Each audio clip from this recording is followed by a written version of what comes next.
Welcome to the Eclectic Gamers Podcast. Today is Sunday, January 27th. This is episode 80, and I am Tony. I'm Dennis. Happy 1 year anniversary. Except it's not 1 year. So yeah, it's 3 like year. 3 years. I think it's our third year. I think we so. just finished the third year? Is that it? Or no, we're starting the third year. We're starting the third year, because we started in 16. It was 3 years ago, yes. 17, 18, so yeah. Math is fun. Math is fun. Math is hard. So what's going on, Tony, before we get going? We actually have a few items to talk about today. A few. It's exciting. At first, I wasn't sure there'd be a whole lot. Yeah, it kind of, some of it came out of nowhere. Some of it I've been looking for some stuff during the week, but there's nothing been big enough that I actually cared about. Yeah, and it's kind of this is normally a lull for video games. Yeah. You have that quiet late winter period where you don't see a ton of releases. Really, until Anthem comes out, there's not. And everything kind of moved out of Anthem's way. So yeah, because it's been prepped for so long. So we'll see how badly that crashes and burns. Mm-hmm. But I've been doing pretty good. It's weird. It's not really been a great year so far. I know. We're a month in. We're a month in. This is, I started the whole year with the whole, well, this year will be better than next year. You know, the whole this and that. And holy crud, has it not. Mm. But I'm still in a relatively good place and rolling with things pretty happily. But geez, I really had higher hopes for this year. 3 weeks in, and I'm already at the point where it's you're like, kind of written it off in a way. I'm getting there. You're like, it's all right, but it's not good. Kind of. Yeah. Is the tone. I'm exhausted. I've been exhausted. Everything work wise is so busy. It was fun last week. We went to Pizza West. That was great. All the pros were at the SCS. Yeah, we lasted a long time. It all ended like by 8 because it was great. So few people, but I stayed in way longer than normal. It was fun, and there were a lot of good people there, and we had a lot of good conversations. That's right. Holy heck, was that empty? It was weird comparatively. Yeah, that was weird. There were 11 players, and until it all got going right at the start, I did not realize how much more I prefer rooms without them being full of people. I almost could forget at pinball. It's so much better with fewer people. Yeah. I hate saying that because I want more and more people to come and play. More people! But yeah. But on the flip side, I'm not bumping into people. It was easy to switch from game to game. There were open games nice. All over the place, so it wasn't like normally there. You'd think with 7 games it wouldn't be too bad, but if you got 20-some people, you're basically everyone's on the classic because it's the only thing tearing everyone apart fast enough. And so that was nice. I could even hear the little train that goes around the first time I heard that night, I was like, what the heck was that? I could actually hear that today. I mean, yeah, it was nice. I mean, I don't have the crowd problem. I know some people have problems with crowds. I most definitely do not have a crowd problem. But it was different, and it was nice. Mm-hmm. Well, I guess we could go into pinball news. We actually do have a number of items to hit on. Yeah. The only other intro thing which relates to pinball news that I guess I'll note, there won't be a link in the show notes because this episode will be out first, but earlier today I recorded This Week in Pinball podcast with Zach Minnie, who people know from Straight Down the Middle, and now apparently from Flippin' Out Pinball because he's a distributor now. I did make fun of that repeatedly because conflicts of interest need to be pointed out by me at all levels. Well, yeah, no, that's definitely understandable. But anyway, so that'll come out at some point on Monday, I'm sure. So, speaking of news, first things first, Suncoast Pinball. We don't really, I think I've mentioned them one time. We talked about them when the announcement was first made, just like we did with Great Lakes Pinball.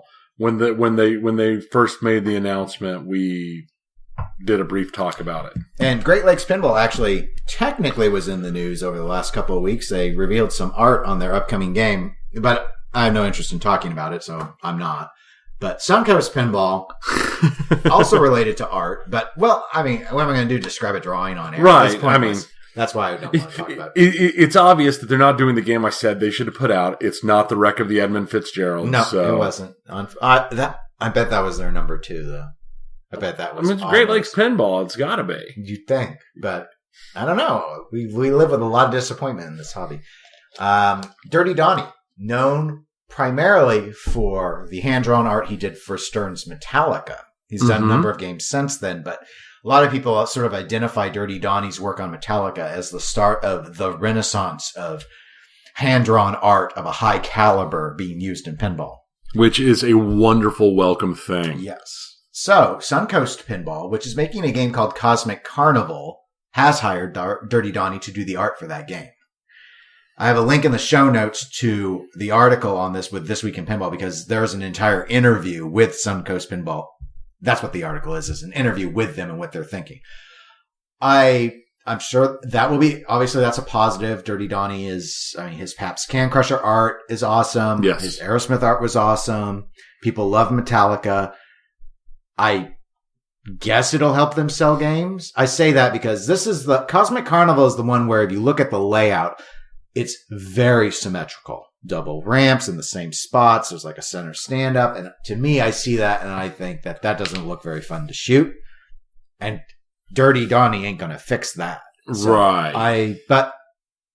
There are symmetrical games that are okay, just like there are wide bodies that are okay. So maybe there's something that maybe it will be better than I'm thinking. But when I look at the Whitewood, I don't think art will fix it. But, I don't think art will fix anything, but good art will take a game that is okay and make it something you actively want to play.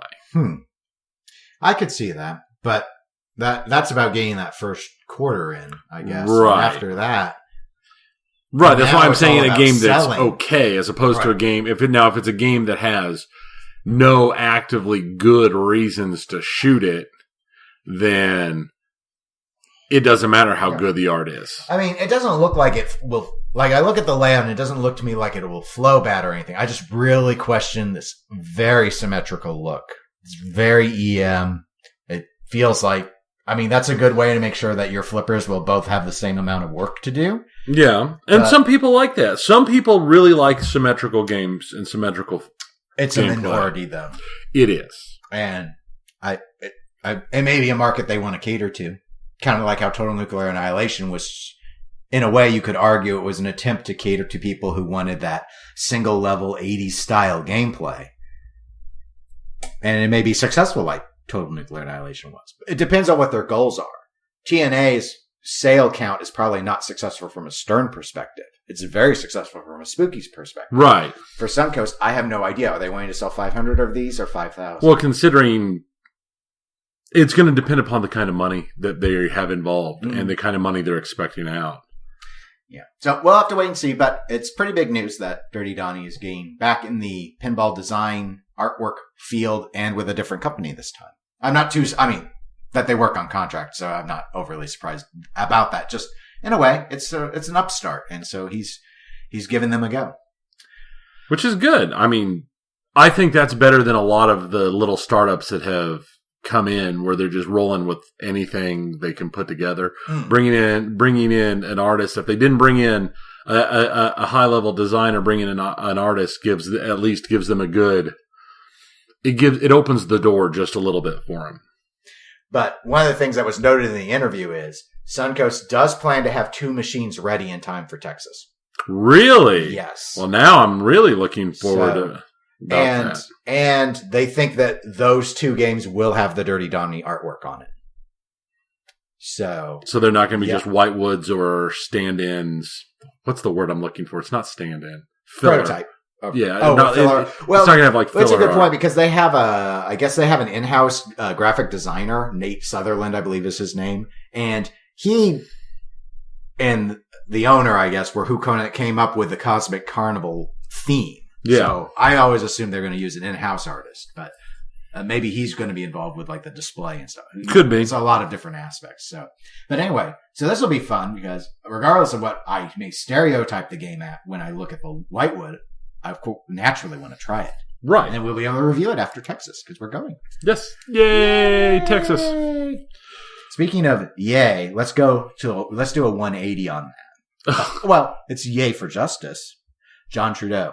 Yeah. Guilty. 13 years ISO cubes. No, it's not that much time. Yeah. All right. So there were a couple court cases. I have links in the show notes to the 2 pinball news articles that have been covering this, so you can read up all about it that you want. The first that got done with, and this happened, I believe, last week, was the child pornography possession charges. He pleaded guilty by stipulation of facts on those. So, which is an interesting, I wasn't really familiar with that. I'm familiar with saying doing a no fault. Right. Or a no contest. No contest is what I should have said. So when you do no contest, like you don't admit guilt, but you're essentially accepting the guilty plea. Right. So this is accepting the truth of the facts as they were presented, but not actually admitting guilt. I don't even see how that works. I don't.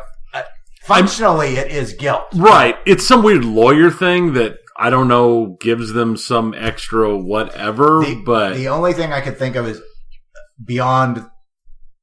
Aside from that, could be based off of minimum sentencing provisions. There may be a differential between admitting full guilt and then just saying, I admit that all the facts you're saying are true. And I have no comment beyond that. I don't know. It was weird. It was weird. It's bottom line is it is a guilty, just like a no contest is. Right. You lose. Right. You lose. It's guilt. It's just weird because a no contest is basically like, well, I'm not saying you're right, but I'm not going to fight it. I'll just take it. And this is very much like, oh, you're right, but I'm not going to say you're right. Yeah. I don't know. It's just one of those weird law things. Yeah.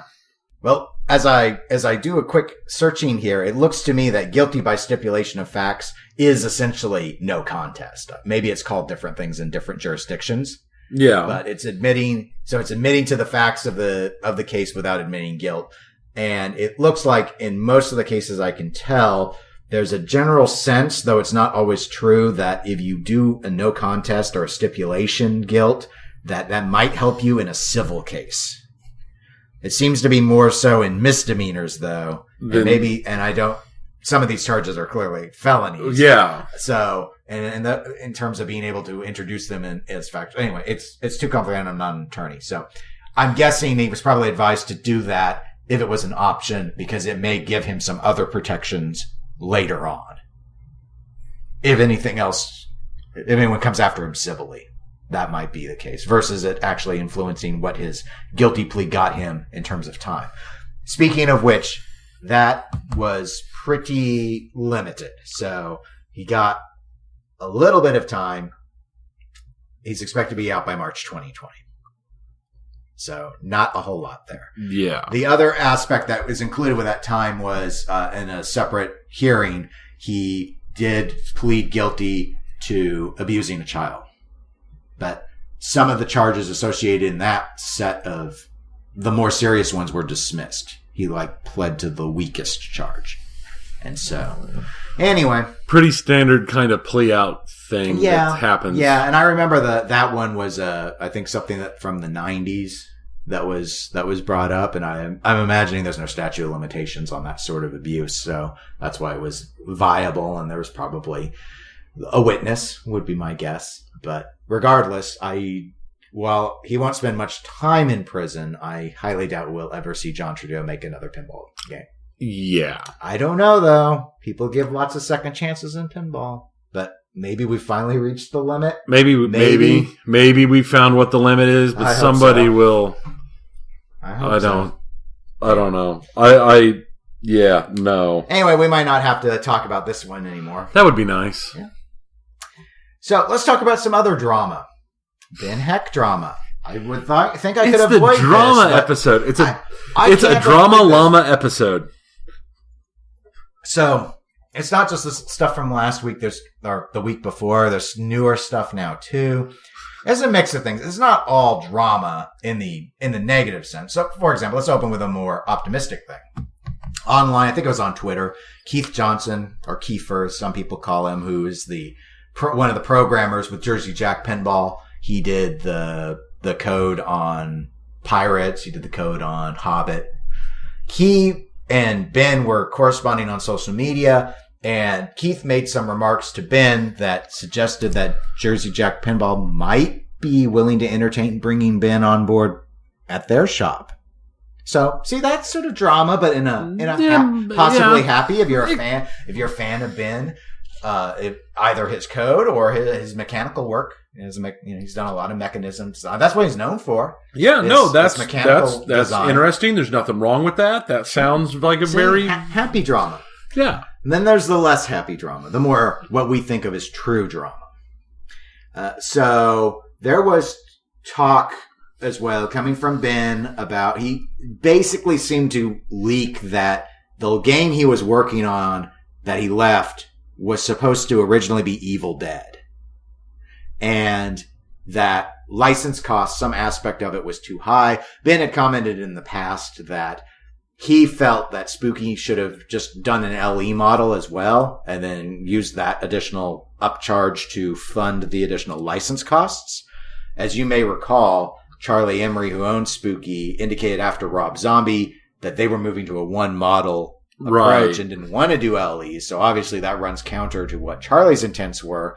But it seemed pretty clear that Ben thought an Evil Dead pin would be really cool and that it was a mistake for Spooky not to pursue it. What are your thoughts on Evil Dead as a pinball machine, Tony? Because we've never talked about that. I think Evil Dead would be an awesome pinball machine. I think so too. And I think it would fit into the kind of theme line that Spooky has. I mean, American Was Haunted, Rob Zombie, they're all kind of horror-ish. I always thought that was their plan. That everything else they've done has been contract work or Scott Denisi, but Scott Denisi doesn't work for Spooky. They brought in his contract design. Right. Everything else that they've done in-house has been Spooky, either campy or serious, doesn't matter. Right. Spooky. So, no, I think in that case, it's a license that deeply interests me. I think it could have a lot of fun with it.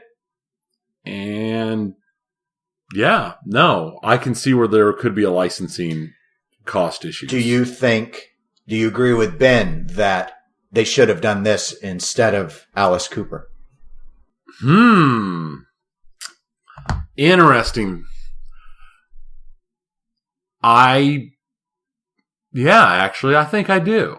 I think it would have had a bigger draw. I agree. I agree with Ben that I think Evil Dead is a better license to have done, regardless of what his plans were with it, just on the license. Right. That I think it would have been smarter than Alice Cooper. I don't agree with him that it's necessarily so good that the license fee should have been met no matter what. I don't know what the additional cost was, so It's hard to say.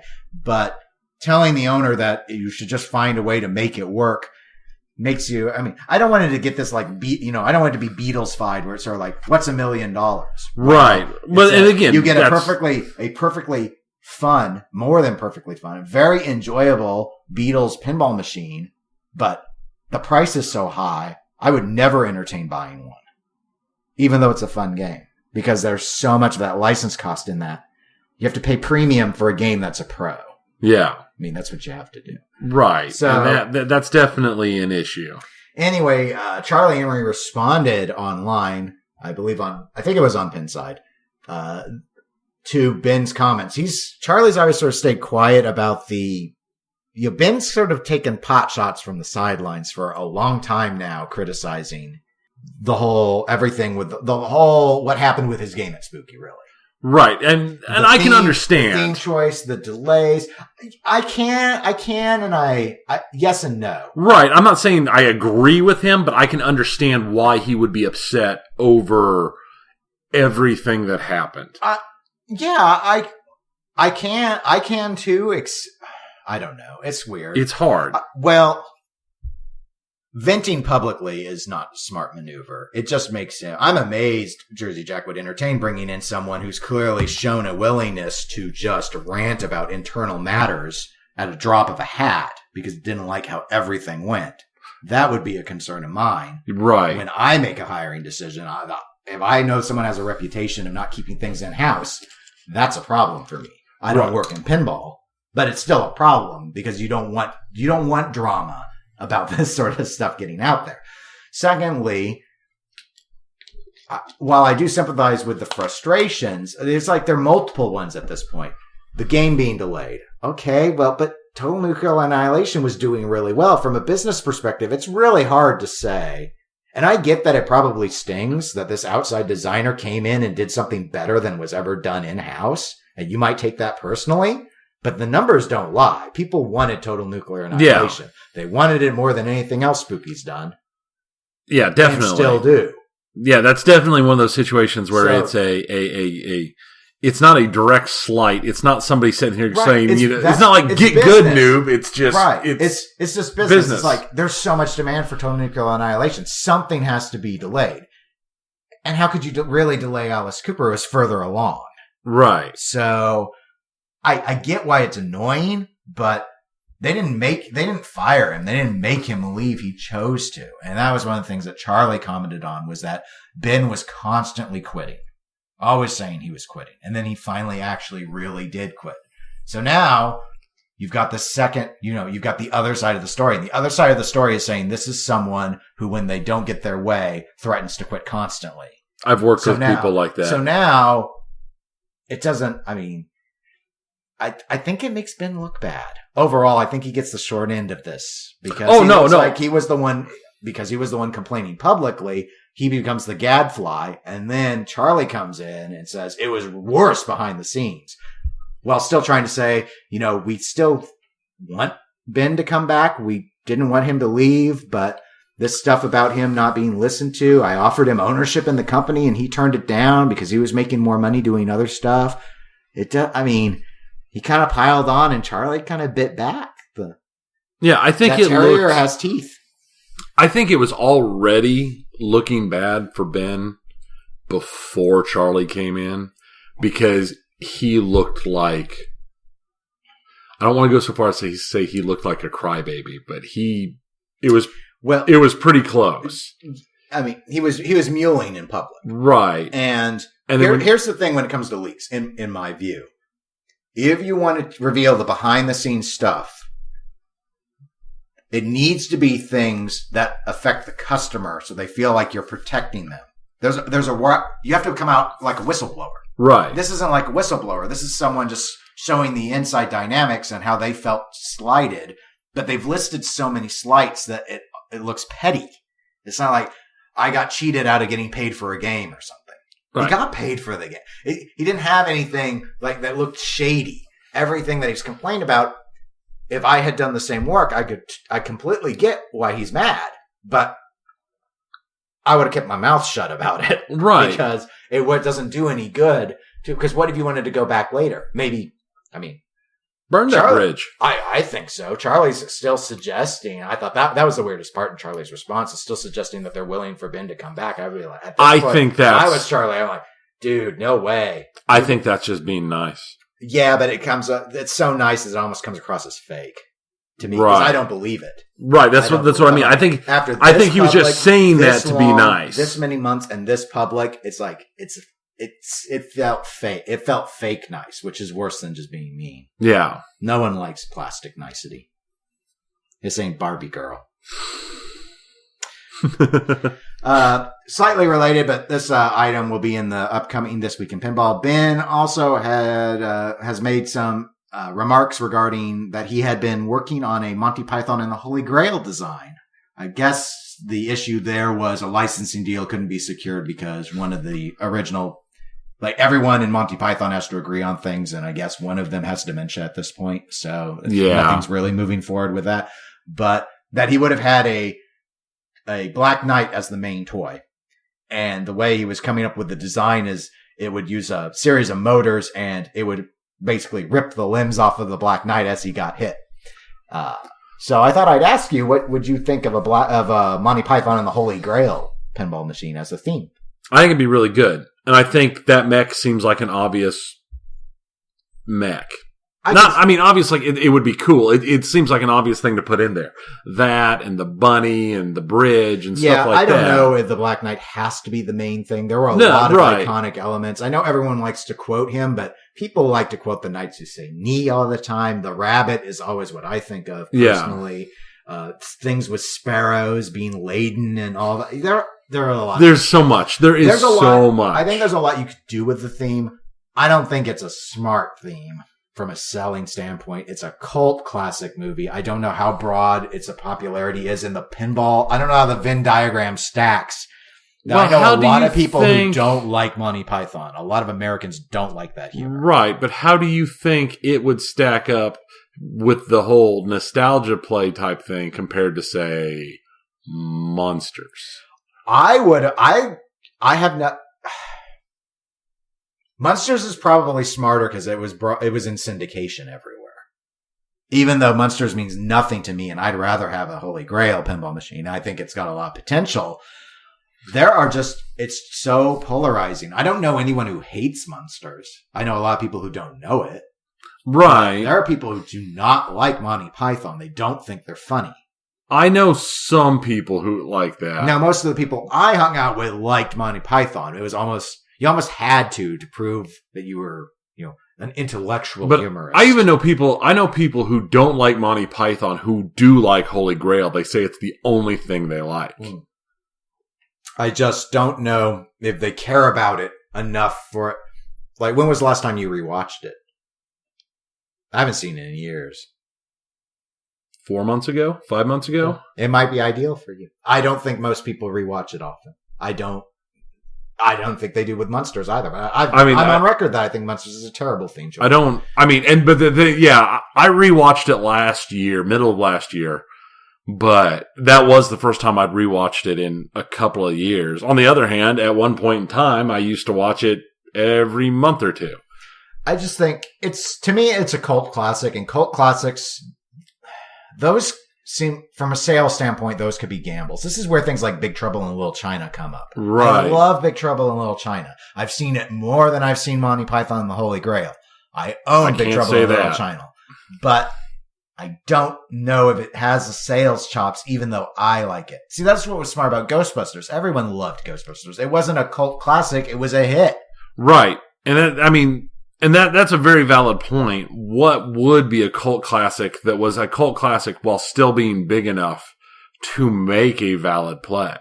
In the world of spooky, I would say Rocky Horror Picture Show might be the best bet. Now that's a very valid thought. It wasn't a huge hit, but it's been a cult classic for so long. It has legs. A lot of people. I think it would have more interest than Alice Cooper or Rob Zombie. Probably. I mean, that gets complicated because those are both musical artists that are still performing. I know Alice Cooper is not really a music pen, but the people are still performing regularly. Rocky Horror is Rocky Horror, but there are stage productions of it. Every Halloween, there are theaters that re-air it. It's got this whole thing. It's just, of the cult classics, it's one of the most, the community is rabid about it. Right. Versus other cult classics like Buckaroo Banzai, they're not rabid. No. So it's a good movie. No, it's not. It's a fun movie. I don't even remember much of it, honestly. I've seen it once and I was very bored. But I thought it was a fun movie. That's fine. You can like whatever you want. Let's move on from the drama. Drama Llama. Chicago Gaming Company, CGC. They're in the process of making Monster Bash games, Monster Bash remakes. Mm-hmm. Apparently, they're behind on the LE production. And they put out some very detailed information explaining that the problem is they do a 10-color spot process to make the playfield art rather than a 4-color screening. It's a screening process. They don't digitally print them. I guess the Monster Bashes from Williams were done in this same process. However, they hold the LE playfields, and I guess this is the first time they've admitted this, they hold the LE playfields to a higher quality standard. So a lot of the playfields they've been making for the LEs, they look at and they see imperfections. Those are going in the classic and standard editions. And unfortunately, it's taken them a while to dial in on this process. So not too dire. They're expecting to get the people who've asked for LEs to match their other LEs they bought. Like, they want all the same number. They're like 200 and some people like this. Yeah. Those are expected to be done by the start of February, like February 1. So it doesn't sound like it's an overly long delay, but they've made more classic and standard editions because these playfields keep turning out, and some of the I guess they've shown examples, and it's really hard for people to see, but it's within their noticeable range. And that they noted their LE range is far more stringent than what Williams expected back in the day. So, that's an interesting point. Do you? I don't know. I know I want to just ask, do you care? But I don't think you're in the market for a Monster Bash LE. So maybe another way I should phrase it is, do you think there should be different playfield qualities between the models? That is a tough question. I honestly think it should all be the same standard. But if it is as hard to notice the imperfections as it's sounding like it is to notice the imperfections, then I can see where they would want to go with just the most perfect for the LEs. But I think they should all basically be the same. Yeah, I'm wondering if this is too exacting of a standard that they're proposing. I guess it doesn't sound like there's a particularly long delay, at least at this point. So I don't think it's a big deal if they want. But here's the thing: they noted the challenge in explaining it, that it's not, and they used an analogy with dead pixels on monitors and being able to easily quantify that. They can't do it to that extent. They can't just say this will have X number of dots that don't line up exactly perfect to make the color blend right within a 1 millimeter, 1 square millimeter or something. So I get it. I wonder if they're being too particular. Here's the thing. They've never advertised before that the LEs had a better playfield. Right. So it wasn't used as a selling point. So why is it an excuse at this stage? I just don't understand. I don't care if they want to hold them to a higher standard. I don't know that that's a good thing, though.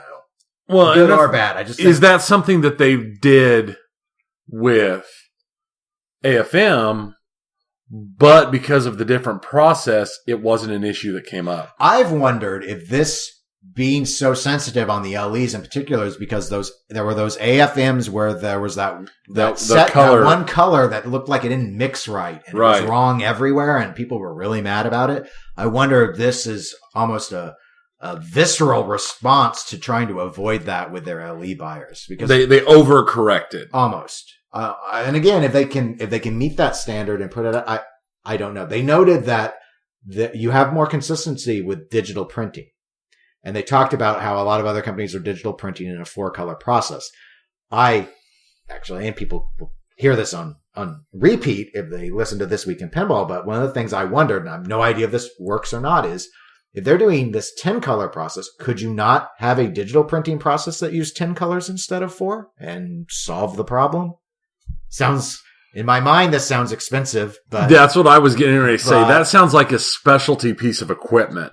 But then again, if most people use a 4-color process, do we want to use a 10-color process? I know it sounds awesome. It's got more colors in it, but it doesn't sound like it's the standard. But again, if you're doing a remake and Williams did a 10-color, I see why you're going, well, we need to do a 10-color because we're doing a remake. But then again, they noted that they've got 3 original Monster Bash playfields in their possession. What they're putting out are 2 of their Williams games they'd never even send out in any model. Right. So their standard's already well above what Williams was doing. I don't know why it needs to be this high. Seems like a perfectionist overkill to me. It could be. And there's people out there like that. I wonder if, with how much better things have gotten, if a digital 4-color setup could give the exact same effect as this 10-color. Why wouldn't they just do it? Yeah, if they could do that and still, they claim that the 10-color process does get different color effects than what are achievable with the 4-color. Like that, they feel it's noticeable. Okay, that's good enough. But yeah, I just thought it was interesting.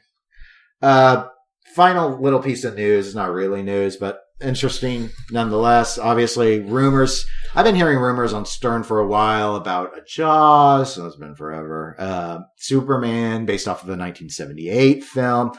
Now the rumor mill is saying that Stern is working on a James Bond game. I was just curious, what would you like to see if there was a James Bond game from Stern or anyone? I mean, would you want it to be based off of one movie, like GoldenEye was? Then there was the Gottlieb one in the early 80s, the one we've played it. right. Time credits in it. That was just kind of, I think, loosely just themed on Roger Moore as James Bond, but it wasn't built around any. Of course, the tech was so limited back then. Don't know. Would you want it to be like on a series of Bond films from one particular actor? Would you want it to be like all of the Bond movies? A selection of Bond movies? Just one Bond movie? I don't know that I actually want a James Bond pinball machine. Okay. I was implying that you did by all my questions, but that's a perfectly legitimate choice. If it was going to happen, I think would be best just having a generic Bond. It is Bond, not a specific movie, probably not even one of the specific actors. I could even see doing it to where it was it had all of the primary Bond actors on it in different places and different things. But even if you went with just picked one of them, or even just went with generic art that looked kind of Bond-ish, I think you would be better off going with just a generic Bond theme than targeting it on anything specific, unless there's another Bond movie coming out that people think's actually going to be popular and go big. Right. Given that the rumor is Stern, I would think that the instinct would be to tie it to a current Daniel Craig movie, assuming Daniel Craig's doing the next Bond, which last I knew was up in the air. Or you could do it off of all of his movies, so starting with Casino Royale and use those.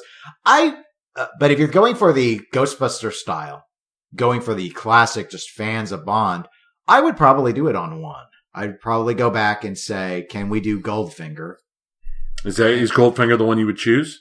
From a sales standpoint, Goldfinger and Thunderball seem like good choices. I'd probably do Goldfinger. Because then you could have like a Fort Knox shot. You could have something with the plane for Pussy Galore. You could do the Golden Girl who's painted gold. Yeah. And there are a couple, you could have the Aston Martin with a little, like a vertical up kicker, a little vuck, and that's the eject seat from the Aston Martin. You can have that as a shot. So I just think it would have some fairly easy to do toys that would lend itself. And it is, I don't know if it's the most popular Bond movie. I have an impression that it is.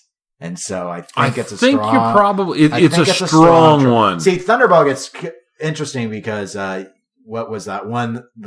The company that got to do that other Bond that used Sean Connery with Kim Basinger. Never Say Never. Right, Never Say Never.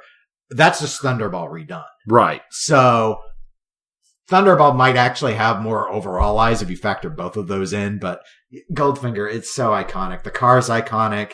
Connery is overall the most popular Bond. Correctly. And he hasn't had a game, pinball game based on him. And, the true coup de grace, Stern gets him to do the call-outs. He's still alive. You think he would? No. That's what I thought. I do not think he would. I do not think he would. It would be awesome. But yeah. Yeah. No, I can see it's a valid argument, and I would think that would definitely, that one and Thunderball, both on my short list. I could also see Diamonds Are Forever. Okay. Or if you want to go for if you want to embrace the campiest of the camp of the Bonds, you go Moonraker. Yeah, I don't think they'd do that. I would hope they wouldn't do that. Yeah, I don't see it happening. But anyway, I just thought interesting. Yeah, I don't really think we need another James Bond pin. I know there've been a ton of movies, so in a way it makes sense. But it just doesn't, I don't know. It doesn't feel like the type of thing that lends itself as well as it seemed like things. Back in the old days when there were a lot of operating pins, having one tied to the current movie would make sense, but I'm not aware of a current movie. I think the last one did so bad, I think they kind of chilled out for a while. Yeah. I mean, I'm sure it'll come back as James Bond. It's Bond. Of course it will. A demand for that style. Right. But it's kind of been displaced currently with things like Mission Impossible. So. Right. And, the Kingsman is the same kind of spy type thing, taken to the extreme camp level. The Bourne movies were like until the last Bourne movie, which was terrible. Right. The other Bourne movies were good. They were. Well, that's pretty much it for the pinball news. So we can go on to 20 questions. Yay! That's right. You show the excitement for the audience. So for the audience members who are new and not familiar with this, where have you been? Yeah, where have Welcome. you been? We love you. Welcome. We will be running through a series of yes or no questions. It'll be about a pinball machine. It's a pinball machine that we know the other person has played. For the first 15 questions, they have no tools to assist them. However, as of question 16, they may use the internet and start doing searches to help narrow down and find the answer to the query. And that's really all there is to it. We've never actually failed. Always have gotten the game. So it's been pretty close. I think I've had some 18s or 19s. No, I don't think you've ever gone down to 19. I'd have to check the... I'm pretty sure I've had an 18. I'd have to check the website, but... It's on the website. You can go to eclecticgamers.com and we have a 20 questions heading as one of the categories. You just click on that and you'll see the list. Say the episode number, say what the game was and how many guesses and who the person was that got the game right or who was playing it. Right. Should there be a case of not getting it right. But Tony, you can ask your first question when you are set. Is it an EM? No. Does it have a DMD? No. Does it have an LCD? No. Is it a Williams? No. Is it a Gottlieb? No. That's question 5. Is it a Stern? No. Is it a Data East? Yes. Oh, yeah. I got one yes. Yay! You did, but each no is also helping you get closer to the truth. Okay. Data East. I'm trying to think of years here. I'm trying to get the year range for Data East in my head. Because I don't have your mental encyclopedia. Is it newer than 1985? Yes. Is it between 86 and 90? Yes.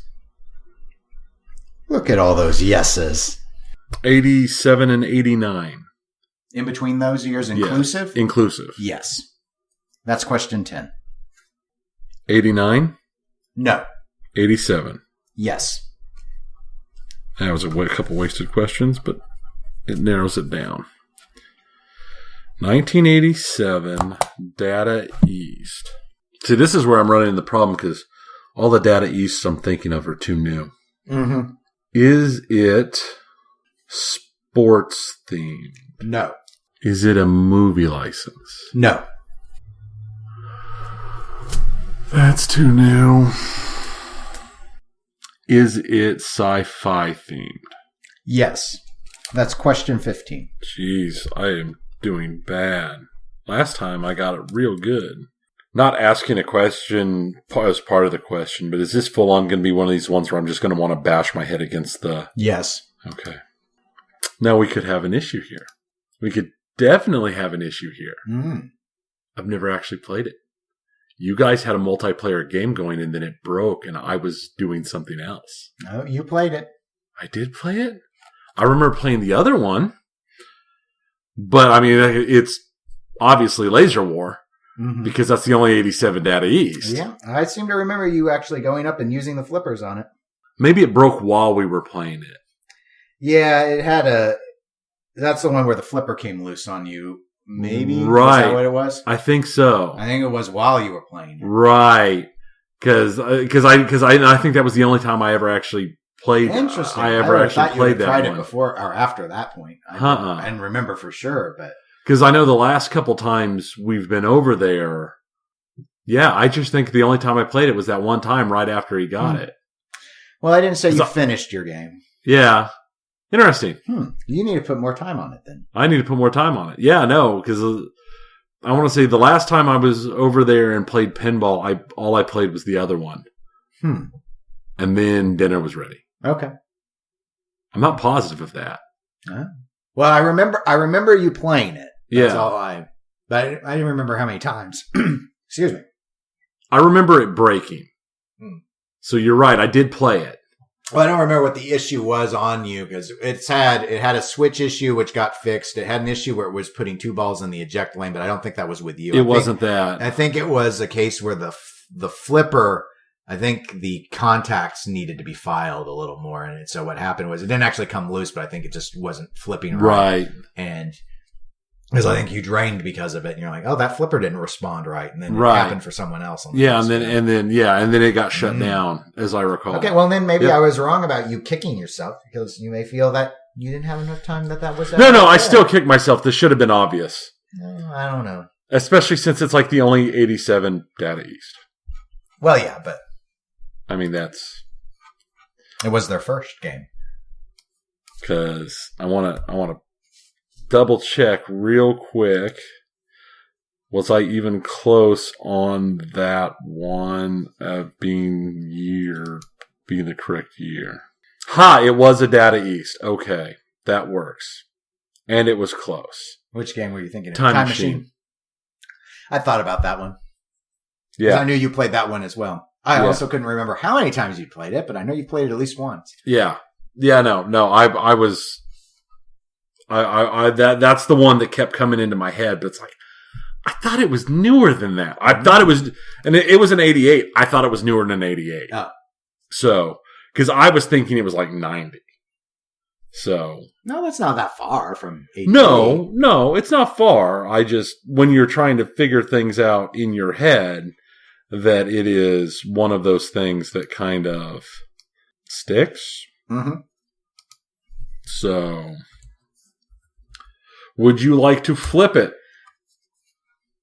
We don't have to. I've already flipped it. It plays well. Nice. That's good. Mm-hmm. That was almost respectable. Mm. But no, we can play it the other way. Oh, okay. We did. Did we do that last time? Yeah. Yeah, we did. Sometimes we do. Sometimes we don't. Yeah, you went with Stargazer again. Again? I've done it a couple of times. Yeah. See? And I wondered afterwards if you tricky. had deliberately chosen. I think I picked the same Sterns in the same order as well.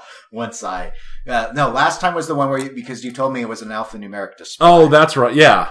Yeah, because I was wrong, because I lied and I ruined it all. I didn't realize I'd used Stargazer before. I should have, because I think it was right after it was on location. And I thought, I wasn't too surprised that you did, because you had threatened to use a game that you'd done before, because you thought it would trick me. Though I do think I actually got Stargazer faster the second time than the first. Yeah. Even with the issue. So, yeah, sure. Is it an electromechanical game? It is not. Does the game have a dot matrix display? Yes. Is the game a Bally Williams? No. Is the game from the year 2000 or newer? Yes. Is the game from 2010 or newer? Yes. 5. Is the game from 2015 or newer? No. Is it Star Trek? It is not Star Trek. Is it Avatar? No. Is it Iron Man? No. Is it a Stern? Yes. And that was 10. Is it WWE? No. Though that would actually be a good idea. Is it AC/DC? It is. Okay. See, I was kind of torn because with the vaults out now, it's like, man, there's such a big year disparity that could be done now. Yeah. So I went ahead and went with, we played AC/DC, and it was a premium model, and it wasn't a vault. Original Lucy. It was an original Lucy, so that's the one I was going with. Hard to remember the year. I knew it came out early. It was 13. It was 13 for the Lucy, and the regular premium was 12. Okay. All right. Video games, Tony. We got a few things to talk about. There's been some video game news going on here. There's been a little bit. I mean, there's been obviously more than we're actually going to talk about, but there's been one big thing of interest to us. Yes. Well, at least me. Well, yeah. Yeah. So, when the Nintendo Switch hit the floor in March of 2017, the big thing was Wind Waker. Or not Wind Waker. Wow, that'd be bad. The Zelda game that I can't remember now, even though I own it. Call of the Wild. And Breath of the Wild. See? It's terrible. That's what I get for not making all of my notes. But E3 that year was huge for Nintendo because they made a lot of announcements and they had a lot of excitement over what was coming. Yep. One of the highlights of the E3 in 2017 was the very easy tease of Metroid Prime 4. Mm-hmm. And by easy tease, I mean they showed a picture that was just the logo saying Metroid Prime 4. And that was it. Kind of like last year they did with Elder Scrolls 6. saying, it's not going to be here for a while, but here it is when Bethesda did that. Right. Right. But just to let you know it's coming. Yeah, it's to let you know we're working on it. There's other stuff, but we're working on it. And they've been quiet about it ever since. No mention at all at E3 this year. No mention during any of the directs. It's been complete silence. The only thing that ever came out was there was some drops that let us know that it was being worked on. The coding was being done by Bandai Namco. Yeah. And that was it. And there was an announcement made on Friday from Nintendo. They did a direct. They did a direct video that they put out, and basically it is saying that. Well, I'm going to go ahead and I'm going to read a direct quote. I'm going to read a direct quote from Shinya Takahashi, the senior managing executive officer. The current development progress has not reached the standards we seek in a sequel to the Metroid Prime series. Nintendo always strives for the highest quality in our games, and in the development phase, we challenge ourselves and confront whether the game is living up to that quality on a daily basis. We have decided to re-examine the development structure itself and change it. Specifically, we have asked the producer, Kensuke Tanabe, to work in trust and collaboration with the studio that developed the original Metroid Prime series, Retro Studios, in the United States, and restart development from the beginning. By collaborating and developing with Retro Studios, we believe we can make this game something that will meet our fans' expectations. They trash binned the entire game that they've been working on for the last 2 years through Bandai Namco and are starting over. I'm honestly don't know if they're maintaining anything. I guess they could probably maintain art assets is the only thing that might come through. But even there, you don't know. So we're looking at 2 years before the game that people have been waiting super hyped for the last 2 years. Well, I was going to ask, when do you think it comes out now? I think 2 years is the minimum. I would agree. If they're going from a clean sheet, if it's a clean sheet rebuild with a whole new company doing it, 2 years. Do you think that this ship? I mean, obviously, we don't know what the status was with Namco Bandai. Yeah. Or Bandai Namco. See, now we're all doing it. It's just nuts now. Namco. Let's just call it Namco. Yeah. Do you like? It's hard. So it's hard to say but I'll ask anyway. Do you like this move to Retro? I think the core fan base, which does not include me because I like the Metroid games, but I've never been the Metroid fanboy guy. Okay, I understand. But I think anytime you can take a game and keep it with the original progenitors of the game, it's a good thing. I mean, I would agree with you, except it's sort of like saying I love rare games from the 90s, but what's rare today? Most of Retro Studios that worked on Metroid Prime is with Armature now, which did Recore. They're not with Retro anymore. True. So that's where I wonder, I get it. It's going home to the home company, but most of the talent made their own company since then and isn't with them anymore. It's like loving Call of Duty 4 and saying we should have Infinity Ward do something. It's like core Infinity Ward is now Respawn, totally different company. That is a very valid point. On the other hand, you're also looking at the shift away from Bandai Namco, and Bandai Namco has kind of been what's a good way to put it? They put out cookie cutter games. They gave us Dragon Ball FighterZ. Yes, they did. And they've given us lots of other games with some similarities. And while they put out some really good games, they've also put out some real cookie cutter trash. Okay. That's fair. It is definitely, it's something we'll see. Like I said, I'm not hyper into it like a lot of people are. I do think that the true fanboys are going to be happy with it overall. Because they're going to go with the argument that it is, if the game wasn't good enough for Nintendo's quality to release it, the game wasn't the game they wanted to play.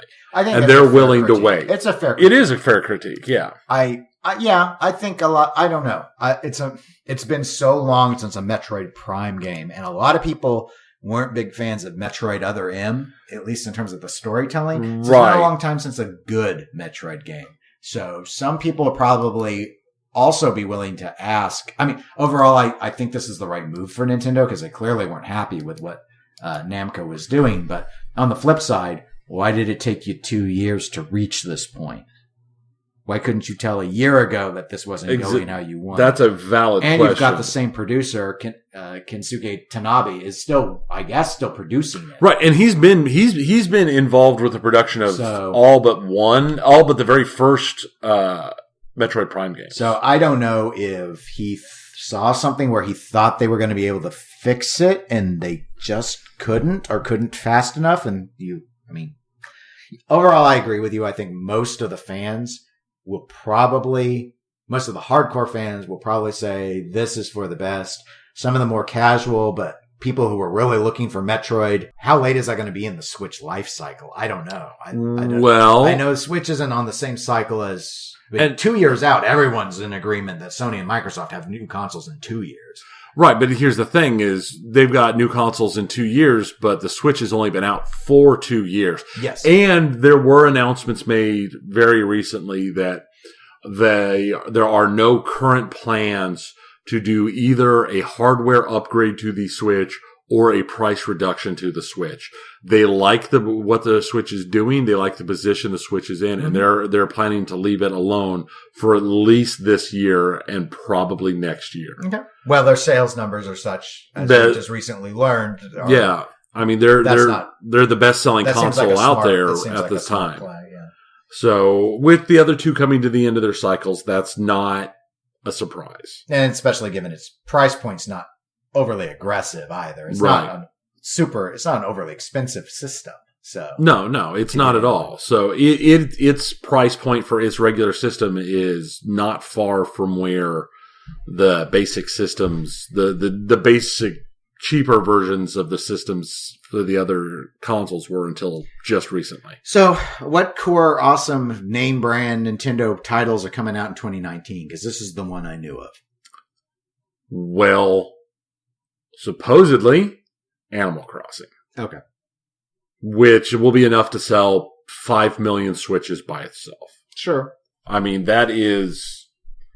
I don't know how much crossover between the Metroid audience and the Animal Crossing audience there is, but... You might be surprised. I wouldn't think so. I wouldn't have thought so either, but from the sounds of it, there is a fairly large crossover with that. Let me pull up a quick Switch list right now. Because, let's see, Animal Crossing is planned for 2019, though we don't have anything better than that.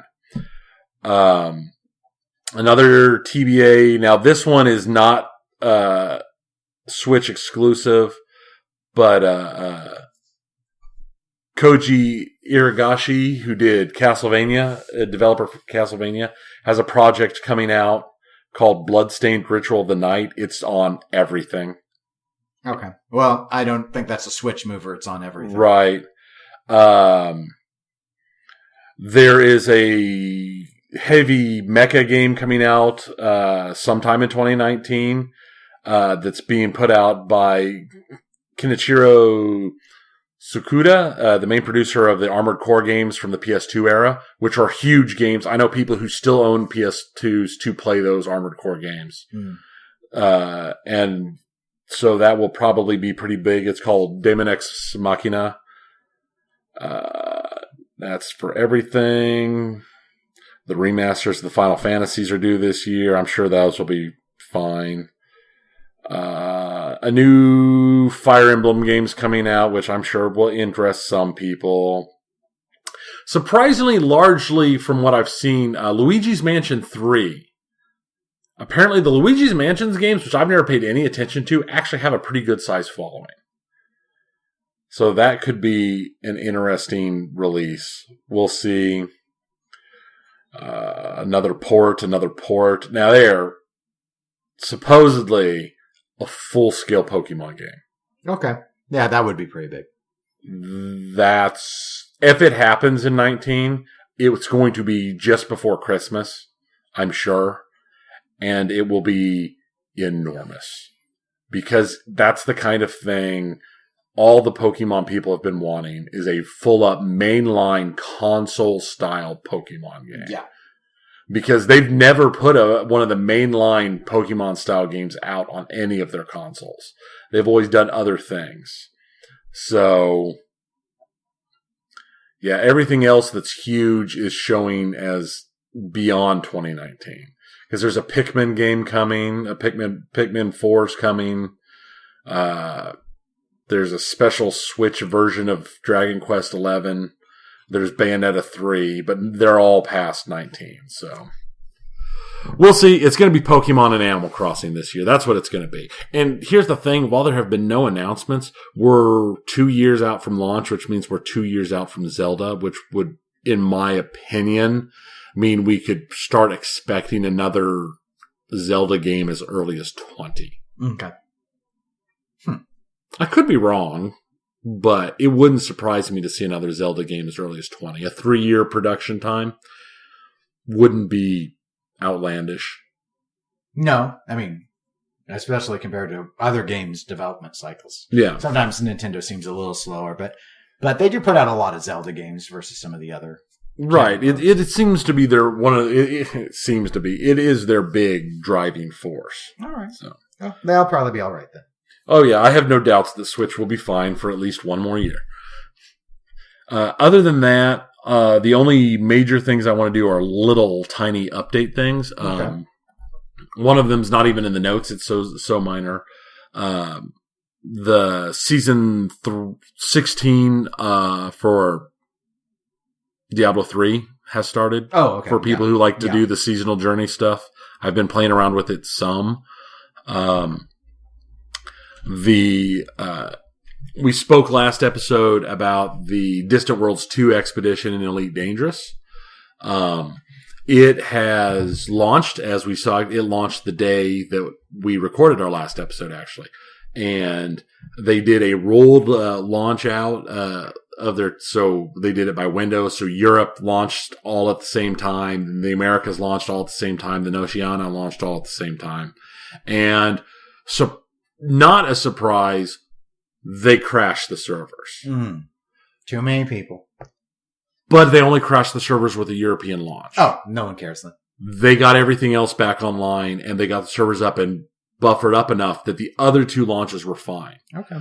Their numbers starting out, when I first found this in December, they were looking at 3,000 people involved.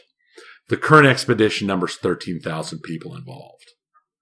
So it has gotten to be huge. It's gotten to be popular. They have seen some first day losses. They lost 54 ships destroyed on day 1. So those people aren't in the process anymore. Being day 1, they're still in because they'd be able to catch back up. They'd be able to catch back up. Okay. Now later on, and the thing is they went to one of the first stops was a world that is called The View, as I recall, which is a high gravity planet, but it's if you land, you can get really pretty shots. Fortunately, 54 people crashed while landing and had their ships destroyed. So, what has come out of this, as we talked last time with the emergent gameplay, is we were talking about how there's journalists and there's people doing RPG stuff and like full up Roll20 pen and paper RPG play and this and that. A new corporation. Is it a corporation in Elite Dangerous? I'm not sure. It's like a guild or a link shell or whatever you want to consider it. It's the grouping was formed in the month leading up to it, and they call themselves the Hull Seals. And they are literally just a large group of people who go around to repair all of the damaged ships to keep people in it. But what's interesting about this is there's a group that does the same thing, but they haul fuel to people who need fuel in game that has been around for years. They have already taken part in at least one major rescue. Somebody got their ship so badly damaged they could not refuel, and they couldn't do anything for risk of the ship being destroyed. But they were over 2 hours of actual gameplay away from everybody else. So a squad from this new group spent 2 actual hours of gameplay to go rescue the guy and then roll back in. That's the kind of just little insanity, crazy thing going on. And there's so many stories coming out. We'll see. I'm not going to turn this into an everyday thing because I'm not paying that much attention to it. It's just since that was the actual launch update, I thought I would. Are you sure? This could be your DDR corner. It's not my DDR corner. Oh, okay. It would make more sense if I actually played this game. Oh, well, it would a little bit. But. So I've played a couple hours of this game. So now, speaking of games that I've played, this isn't one. No. But I've played the game that came first. On Tuesday of this week, so just this week past, Battlefleet Gothic Armada 2 was released. I've talked about Battlefleet Gothic Armada. I played a lot of it. It's a very enjoyable game. One of my biggest gripes on it was how small it was, but very enjoyable. Supposedly, this has been fixed in Armada 2, larger fleets, more of this. The trailer shows huge. With the trailer having what looks like larger groups, makes me happy. There's 3 campaigns in the game that I'm looking forward to. So I have, if you haven't figured out, I have purchased this game. Yeah. I have installed it. It is on my laptop sitting right in front of me as we record this. Oh. And I'm going to stream this game. I'm not saying I'm going to stream all of this game. Maybe you'll stream all of it. But I will stream my first play of this, my opening playthrough at the very least of this game when I first start up my thing. I haven't streamed in a couple of weeks just because life has gotten in the way, and I've either been not home or it's been one of those days where you come home from work and you're like, oh, I should do that. And then you wake up and you've been asleep in your computer chair and you're like, I should go lay in bed because my back is killing me. Mm-hmm. Yeah. So I haven't really done any of the streaming that I hoped for. I'm going to continue playing my BattleTech campaign. I'm not necessarily going to stream it because my streaming time is more limited. So I'm going to concentrate on streaming Battlefleet Gothic Armada. Like I said, I'm going to stream at least my very first play, my first amount of playtime. And I'm also getting Ace Combat 7. Right. I'm going to use it as streaming as well. I'm going to be streaming it as well. So we'll be seeing more non-BattleTech-y video game streaming goodness from me. Still no pinball streaming from me. Right. I guess I could pull out Pinball Arcade. You can. I've sometimes done that. Lately, when I do video games, I've only been streaming Hollow Knight. Yeah. I'm over 20 hours in on that now.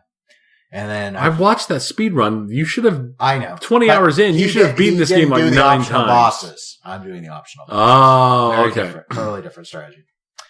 And I've been pretty good about, I had to change my day. I couldn't. I try and stream pinball on Wednesdays and Fridays. I couldn't do Wednesday this last week because I had work events that were running into the evening. Yeah. So I moved it up to Tuesday instead and worked around that. But I've gotten into a week for quite a while now. I've been able to maintain that, even if I have to shuffle the days and times a bit. But I was starting to get there, and then work went insane. And yeah, Hollow Knight I usually stream on the weekends, but because I record the TWIP podcast, I couldn't do it this morning. And normally I do them in the morning. Yeah. So. I think you streamed some yesterday, didn't you? I did. I did in the morning, and then I actually did a little bit later in the afternoon because I didn't feel like playing We Happy Few. So it's like, okay, well, I'll go ahead and stream it because I've been streaming all of Hollow Knight. So right. So and also I have a couple of PS4 games now. I picked up the DLC for Spider-Man. I've been playing on it. I now have The Last of Us and Soul Calibur 6 and the game that gave me the most interest in the PS4 originally, and that is Horizon Zero Dawn. Yeah. I just kept saying Dawn in my head. It's Dawn. Well, it gets weird because there are other games with Horizon in the title. Right. So I've got a whole bunch of those, but I don't have anything. So I'm not planning on streaming PS4 games. Mm-hmm. I'm only going to stream certain things. That's why I'm Battlefleet Gothic Armada. And BattleTech, though. Like I said, I'm going to play some BattleTech, but I'm not going to stream it. Just like I don't stream my Diablo playthroughs because nobody wants to watch me loot pinata through stuff. Right. Yeah, I tried streaming on my Xbox with Tomb Raider, and then that taught me with, like, I have Red Dead Redemption 2 now and Far Cry 5. In those larger games, either they're narrative or they're sandbox, I don't feel I talk enough. Right. I don't want to talk the entire time. Right. Whereas with Hollow Knight, usually it can be me screaming at my deaths or going, where do I go next? I wonder what I should do. And I can talk a little bit more because it feels a little more constrained in a way. Like Metroidvania, it works better for me than, or multiplayer games would work well because you're often just interacting already. But. Right, and that's why I have no issues. Why I had no issues with BattleTech because I will talk through my strategy and my reasons for doing what I'm doing and how I'm doing what I'm doing, and then I'll yell at myself when I do something stupid, and I'll also with that universe I can sit down and talk lore at exceedingly large depth. I actually tried to avoid it unless somebody actually brings up a question in chat, but I can go crazy with lore in that game. So, but that's my plans for streaming going forward. I'm going to try and get back up to at least 1 or 2 days a week like I was doing there for about a month or so without a problem. It's just been, life. Yeah, life finds a way. Jurassic Park taught us one. Yes. Well, I guess that's it for the show. So people can follow us, facebook.com/Eclectic Gamers Podcast. Email us at eclecticgamerspodcast@gmail.com.